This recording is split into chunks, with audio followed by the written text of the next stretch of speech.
futuro. Vamos, díganlo usted. Y me veo mejor de lo que estoy ahora. Nada ni nadie me detendrá. Estoy amando mi destino ahora.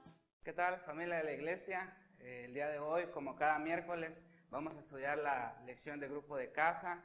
Y el día de hoy, la lección número 2 de esta semana, titulada Poder en tu boca. El día de hoy vamos a estudiar la importancia que tiene nuestra boca, es decir, el poder que hay en nuestras palabras. ¿Qué hacemos con nuestras palabras? ¿Qué hacemos con cada una de ellas? Es lo que vamos a estar estudiando este día. Así que, por favor, vamos a entrar directo a la Biblia este día y quiero que me acompañen a Josué en el capítulo 1, por favor.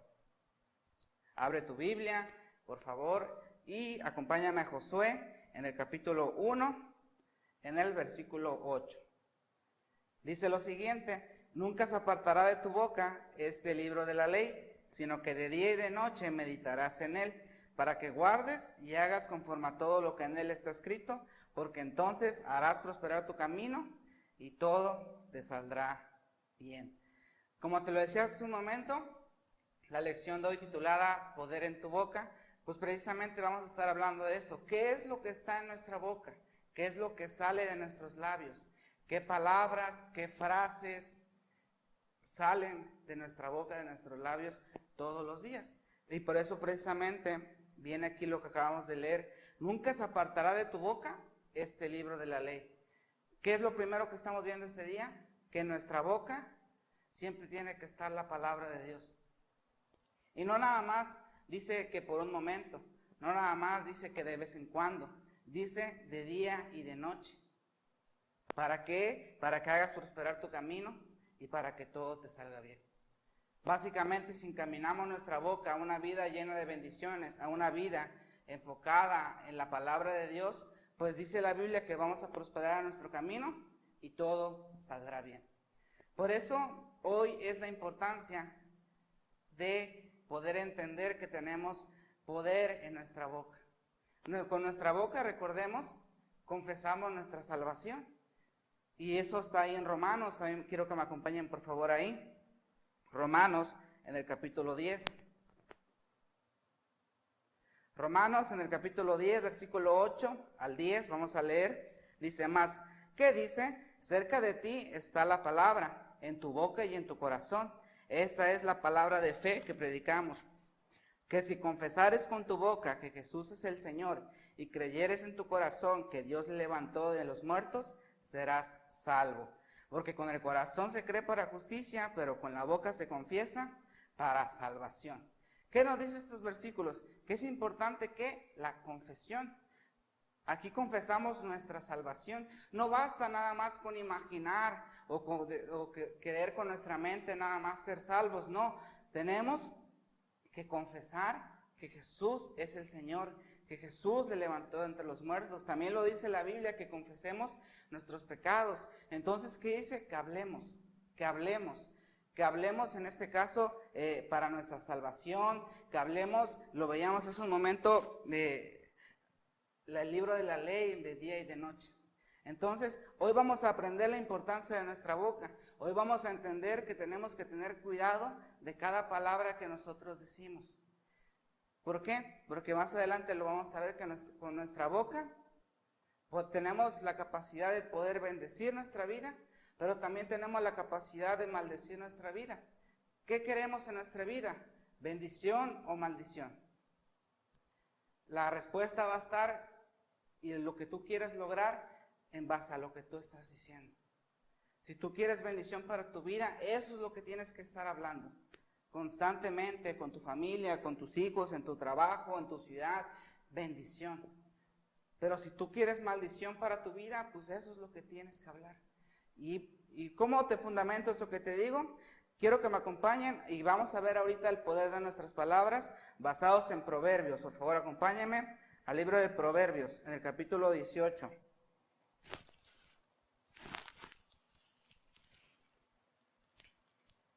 Proverbios, en el capítulo 18, en el verso 20 y en el verso 21.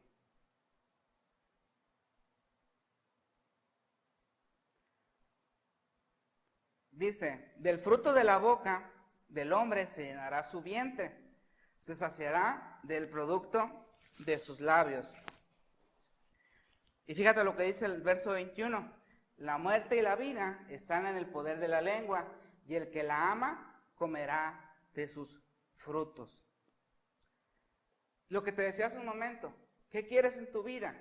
¿Bendición o maldición? ¿Prosperidad o escasez? ¿Cómo quieres que sean tus hijos? ¿Buenos, responsables o rebeldes? ¿En qué se basa? De tus palabras. Lo dice ahí, la muerte y la vida están en el poder de la lengua. Tú tienes la capacidad en tu boca de desatar bendición o de desatar maldición. ¿Y qué dice? Que de eso vas a comer. De lo que tú hables es de lo que tú te vas a saciar. Entonces quiero que por un momento medites en cómo te estás expresando. Y que muchas veces, o que la gran mayoría de las veces, estás viviendo resultado de eso. Que maldices tu día, que maldices tu auto, maldices tu casa, maldices a tus hijos. Entonces, si tú haces esas acciones, no esperes que tu vida esté llena de bendiciones. Si tú a cada rato dices, es que soy tal cosa, soy tal aquello, eso es lo que tú vas a estar teniendo. Y la enseñanza es que lo que tú confiesas, lo que tú declaras, se va a hacer realidad en tu vida, sea para bien o sea para mal. Y otra cosa que te quiero enseñar es que lo que decimos condiciona nuestra mente. Lo que tú dices va a condicionar tu mente. A veces los jóvenes cuando ya empieza el semestre, empieza el año, y dicen, no, pues me tocó con tal maestro. Y ya muchas veces el joven se condiciona y dice, no, pues voy a reprobar. Y con esa mentalidad van durante todo el semestre de ¿para qué le echo ganas si voy a reprobar? ¿Y qué pasa al final del semestre, al final del año? Que el resultado que tú esperaste al inicio es el que vas a obtener y vas a reprobar. Entonces, ¿por qué? Porque eso va a condicionar tu mente. Joel 3:10 nos da una enseñanza que dice que diga al débil, fuerte soy.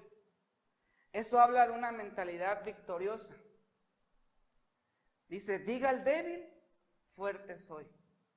Y eso es lo que nosotros tenemos que tener, esa enseñanza en nuestra vida. Tener esa condición de que vamos a hacer las cosas bien, de que vamos a tener una vida de bendición. Entonces aquí también quiero mencionar a los padres que es importante qué palabra le expresas a tus hijos. Si tú vas por la vida diciéndole a tu hijo que es un inútil, que no va a servir para nada, que nunca va a hacer nada bien, va a ir condicionando su mente a que nunca va a poder hacer nada bien, a que siempre va a ser un inútil, a que quizás siempre va a ser el segundo. Y entonces eso es lo que va a marcar su vida. En cambio, si tú quieres un hijo exitoso, empieza a declarar eso. Hijo, yo creo que tú vas a ser un joven de éxito.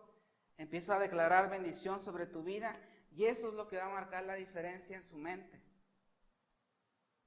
Entonces hay que empezar a orar, hay que empezar a bendecir a tus hijos, a tu esposa, a tus padres.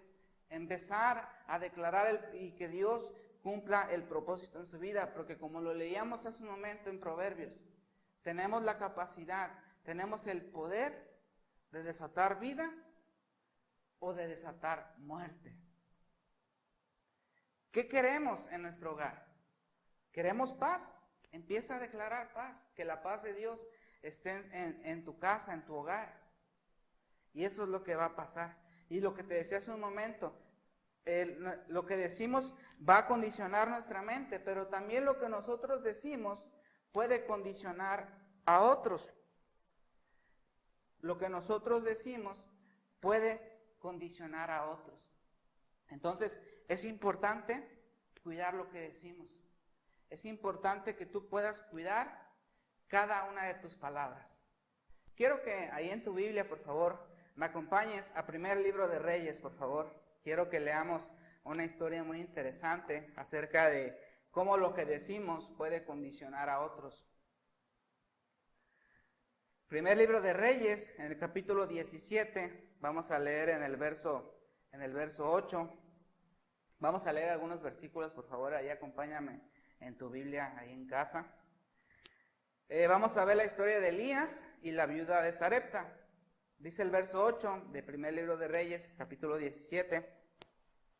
Vino luego a él palabra de Jehová diciendo, levántate, vete a Sarepta de Sidón y mora allí. Y he aquí, yo le he dado orden allí a una mujer viuda que te sustente. Versículo 10 dice, entonces él se levantó y se fue a Sarepta. Y cuando llegó a la puerta de la ciudad, he aquí una mujer viuda que estaba allí recogiendo leña. Y él la llamó y le dijo, te ruego que me traigas un poco de agua en un vaso para que beba. Y yendo ella para traérsela, él la volvió a llamar y le dijo, te ruego que me traigas también un bocado de pan en tu mano. Y ella respondió, vive Jehová tu Dios, que no tengo pan cocido, solamente un puñado de harina tengo en la tinaja y un poco de aceite en una vasija. Y ahora recogía 2 leños para entrar y prepararlo para mí y para mi hijo, para que lo comamos y nos dejemos morir. Elías le dijo, no tengas temor, ve, haz como has dicho, pero hazme a mí primero de ello una pequeña torta cocida debajo de la ceniza, y tráemela, y después harás para ti y para tu hijo. Porque Jehová, Dios de Israel, ha dicho así, la harina de la tinaja no escaseará, ni el aceite de la vasija disminuirá, hasta el día en que Jehová haga llover sobre la faz de la tierra. Entonces ella fue e hizo como le dijo Elías, y comió él, ella y su casa muchos días. Y la harina de la tinaja no escaseó, ni el aceite de la vasija menguó, conforme a la palabra que Jehová había dicho por Elías. Quiero que paremos por un momento para meditar en eso que acabamos de leer. Aquí vemos cuando una persona como Elías estaba lleno de la palabra de Dios, estaba lleno de la presencia de Dios. Y le dijo a la viuda, esto va a pasar, esto viene de parte de Dios y la harina nos va a alcanzar y todos vamos a poder comer. Pero quiero que regresemos por un momento y vemos también, cómo se cumple la promesa de Dios en la vida de esta familia, en la vida de Elías. Pero quiero por un momento que regresemos al verso 12. Las palabras que expresa hacia su hijo, la viuda. En la parte de abajo dice, solo tengo un poco de aceite en una vasija y ahora recogía 2 leños para entrar y prepararlo para mí y para mi hijo, para que lo comamos y nos dejemos morir. ¿Qué estaba diciendo la viuda? Que esta es mi última comida. Después de esta última comida, nos vamos a morir. Entonces pasa bien Elías y le da una promesa y ellos comen. Come la viuda, come su hijo, come Elías, dice que no escasea. Pero quiero que recuerdes la última palabra de la viuda que dijo, y nos dejemos morir. En el verso 17 dice, después de estas cosas, aconteció que cayó enfermo el hijo del ama de la casa, y la enfermedad fue tan grave que no quedó en él aliento. ¿Qué pasó? Se cumplió la palabra de la viuda. Después de comer, vamos a morir. ¿Y qué pasó? Después de comer, su hijo se murió. ¿Por qué? Porque tuvo el poder de desatar vida o de desatar muerte en su lengua. En este caso, desató muerte. ¿Y qué pasó? Hubo muerte en su familia. Gracias a Dios, vamos a seguir leyendo. En el verso 20 dice, y clamando a Jehová, dijo Jehová, Dios mío, aún a la viuda en cuya casa estoy hospedado has afligido, haciéndole morir a su hijo. Y se tendió sobre el niño 3 veces y clamó a Jehová y dijo, Jehová, Dios mío, te ruego que hagas volver el alma de este niño a él. Y Jehová oyó la voz de Elías y el alma del niño volvió a él y revivió. Tomando luego Elías al niño, lo trajo del aposento a la casa, le dio a su madre y le dijo Elías, mira, tu hijo vive. Entonces la mujer dijo a Elías, ahora conozco que tú eres varón de Dios y que la palabra de Jehová es verdad en tu boca. Entonces, ¿qué pasó? Que la palabra de Elías siempre se cumplió. La palabra de Dios se cumplió. Las promesas que Dios habló a través de Elías se cumplieron en ese momento, se cumplió a la hora de la comida, se cumplió a la hora que revive al niño. Pero te quiero que también notes, y te lo recalco una vez más, cómo la palabra de una mujer hacia su hijo tuvo poder y condicionó al hijo. El hijo no quería morir quizá, pero la palabra de una mujer en autoridad sobre su hijo tiene poder. Entonces yo te invito a que en vez de maldecir a tu hijo, lo bendigas día y noche. Que digas que el Señor te bendiga, que el Señor te guarde, que el Señor te prospere. Y en la Biblia, algo que leíamos al inicio de la enseñanza es que la palabra de Dios debe estar en nosotros de día y de noche.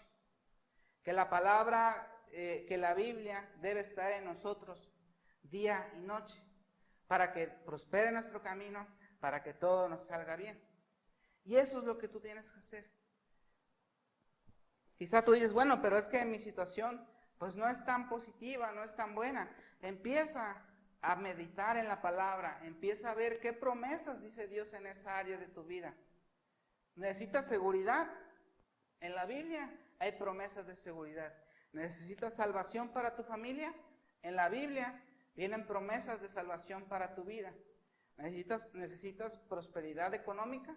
En la Biblia lo hay. ¿Tienes problemas familiares, problemas en casa, problemas matrimoniales? En la Biblia habla una promesa, un pasaje bíblico, una enseñanza que puede edificar tu vida. Así que yo te invito a que empieces a cambiar, a que empieces a poner atención en lo que tú estás diciendo. ¿Por qué? Porque muchas veces, y tan solo te pongo un ejemplo quizá muy típico o cotidiano que dices, en vez de desatar bendición sobre tu vida, ¿qué dices? Me estoy muriendo de hambre. Me muero por salir, ahorita con el tema de la cuarentena. Me muero ya por estar en otro lado. Entonces, ¿qué va a pasar? Que estás desatando muerte sobre tu vida. Empieza a quitar ese tipo de palabras. ¿Qué pasa cuando te enojas? Lanzas una maldición, lanzas una grosería. Si haces eso, tienes que empezar a corregir. Recordemos, la enseñanza es poder en nuestra boca, es cambiar nuestra manera de pensar, cambiar nuestra manera de hablar. Como persona responsable en casa, te acabo de enseñar que tienes que tener cuidado sobre las palabras que puedes lanzar sobre tus hijos. Entonces, yo te invito en este día a que medites y digas y reflexiones sobre todo tú. ¿Cómo es tu manera de hablar? Si tienes una manera de hablar negativa, empieza a cambiar. Aún en oración puedes decirle, Dios, creo que soy una persona negativa, creo que tengo muchas palabras de maldición en mi vida. Enséñame a hablar sin groserías, porque aún es algo que tenemos que corregirnos, y sobre todo tú que eres hijo de Dios, el no hablar con maldición. El no maldecir tu entorno, tu familia, tu trabajo, sino cambiarlo por bendición. Aunque quizá no de la noche a la mañana vas a ver un cambio radical, pero te puedo garantizar que si tú cambias esa manera de hablar, va a cambiar tu entorno de una manera positiva. Vemos a estas personas de Dios como esta persona de Elías, Dios lo usaba y toda palabra, toda promesa que decía se cumple. Si algo no te gusta, hay que empezar a cambiar nuestras palabras. Entonces, si bien la boca es un miembro pequeño, pero es a veces un miembro muy peligroso en nuestra vida. Cuidemos nuestras palabras porque recordemos que tenemos la oportunidad de poder bendecir, pero también tenemos la oportunidad de maldecir. ¿Qué decisión vas a hacer? Eso nos va a corresponder a ti y a mí. Así que espero que hayas y confío que recibiste esta palabra de parte de Dios y que medites y cambies tu manera de expresarte y empieces a cambiar tus pensamientos y empieces a llenarte de la palabra de Dios en tu vida. Dios te bendiga. Puedo ver en el futuro, vamos, dígalo usted, y me veo mejor de